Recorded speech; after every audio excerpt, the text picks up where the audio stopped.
Good day, everybody. My name is Jason Sandler, and I am coming to you from Red Jackers Speakers Bureau. We're a great speakers bureau who has a large variety of speakers. Today, I'm going to be interviewing Alicia Porter, who is an extremely interesting, and when you look at her, you can tell wise, lady who specializes in psychology. As I said, my name is Jason Sandler, and I like to consider myself the stress buster. I focus most of my presentations on helping people cope, deal, and manage with stress in their lives and creating positive change through the power of their own mind. But this is all about Alicia. So, Alicia, how is it going with you today? And what is the key reason that you want to be here and share? What's the key thing you want to share with us today? So thank you, Jason, and thank you for this opportunity. It's my first rodeo with Red Jacket Speakers Showcase, so I'm really excited about that. And why I'm excited is that I am a psychiatrist that specializes in seeing children, adolescents, and families. And so my work sits somewhere at the interface between a clinician, mental health advocate, and a storyteller. And at the moment, we are in a mental health pandemic. And I really believe that mental health needs to become more of a lifestyle rather than an event. That's very interesting because you're right. And with children, it's always got to start at ground root levels. So, starting at ground root levels, why do you think things are so different now? So, why here? Why now? What was the thing for you that clicked it for you to go, I'm going to do it from now? Because I think that we are in uncharted territory and we are living through a global pandemic.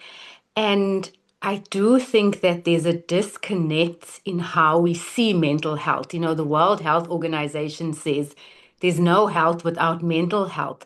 But there's so much stigma attached to mental health and even just asking for help around mental health concerns.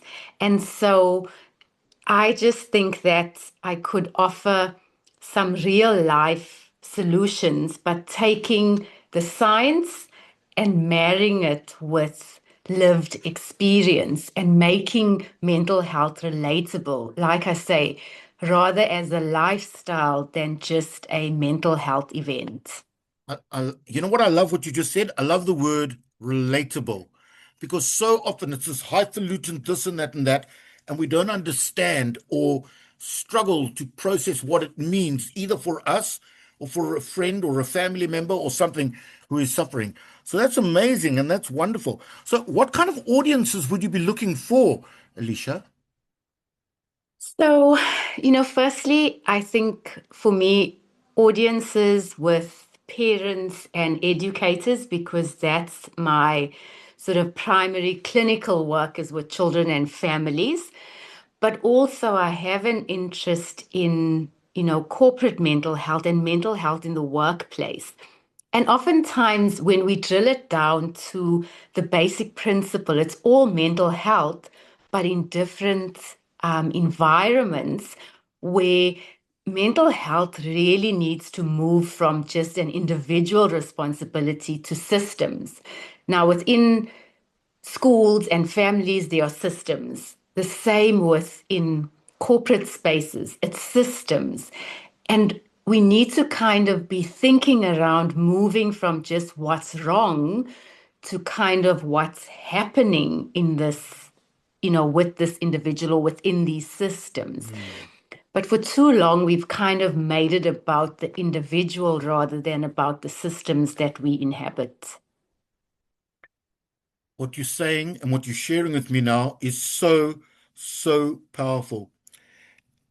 In closing, is there any last minute message that you would like to give to the audience who are watching this video? So, I think I'm going to think back to a moment during COVID where kind of this was born, this idea of mental health being a lifestyle was born. Mm-hmm. I was involved with the Healthcare Workers Care Network, and I was speaking to a senior health care worker. And they said, we are seen as heroes at this during this pandemic, but actually we are struggling too.